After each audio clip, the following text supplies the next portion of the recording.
it was that with AI, you have unlimited interns. And it's kind of a good way to look at it in the sense that it is smart. It's incredible. In fact, it might be better than some interns at writing and whatnot, but that you're not going to it for really advanced understanding or idea generation, et cetera. But they can be incredibly helpful for doing these tasks that are somewhat repetitive and easy. And so that is where I think we will see it evolve quickly into anything like that that's you could get an intern to do that you can start to leverage. I'll give you an example. So we go through security reviews all the time. You can imagine that we're working on data. Data is incredibly important to keep secure. And so we're going through these reviews and there'll be these 200 questionnaires that we have to fill out. We're doing them all the time. So there's a lot of repeats. So we trained a model with all of the questionnaires that we received and all the answers to allow us to then just plug in the new questions from a new security review and it'll spit out all the answers and we can just plug them in. So things like that, I think AI is going to be incredibly beneficial for crafting messaging, going finding information about people, that sort of thing. And it's not going to be long before it advances beyond that. And that'll be a whole new world that would be for a whole separate podcast.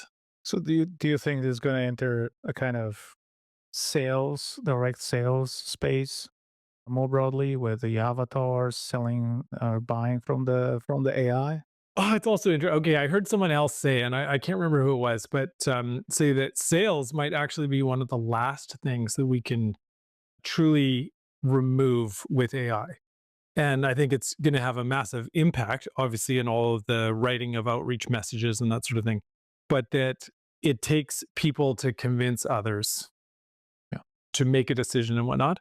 And it'd be very difficult for AI to do that on its own. Now, will you use it to tell the stories? Yeah, absolutely. To craft better messages and find out detail about it. Yeah. Or give you reminders on a call or whatever it may be. Yeah. Humans still like humans to sell them Yeah. things. Yeah. Yeah, exactly. But AI will be involved in pretty much every step of the way as well. So let me test this. Would you buy anything for 100K on behalf of your company from AI? Oh, okay. So that's another good question because I mean, think about today's day and age. We're all doing so much more research on whatever it is we're going to buy without talking to a human, right? We're going to the website, we're collecting as much, we're talking to other people about do you use it? We're reaching out to our networks and how effective it was, that kind of thing. So then at the end of the day, there's very little that you need from that rep, but you do kind of want that final confidence from them. So 100K, not today. I wouldn't. 5K, maybe. Okay. Yeah. So PLG will eventually get faster connected with AI and drive that sales automatically. That's probably the area where we see that it's going to start picking up faster. It'll benefit for sure. I mean, there's already so much PLG going on anyway that Yep. AI will just continue to help. Yeah. So based on that, do you think that the way the sellers were engaged or the companies and service or software providers will change the model of engagement of the customers and prospects? Certainly, I mean, it already is, right? With all the chatbots and whatnot that are really good at answering questions that are pretty standard. I think the big difference and I liked how you posed it, Dimitri, the $100,000 purchase decision. And it all depends on the size of business, right? For some, that's nothing, and others that's too much. A lot. Yeah. But so let's say it's a lot. Making that decision really comes down to confidence in that this is going to be the right solution for us and it's going to provide us a return. And so how do we overcome that level to get the confidence to say, yes, this is going to be the right one? We do our own research, we talk to other people.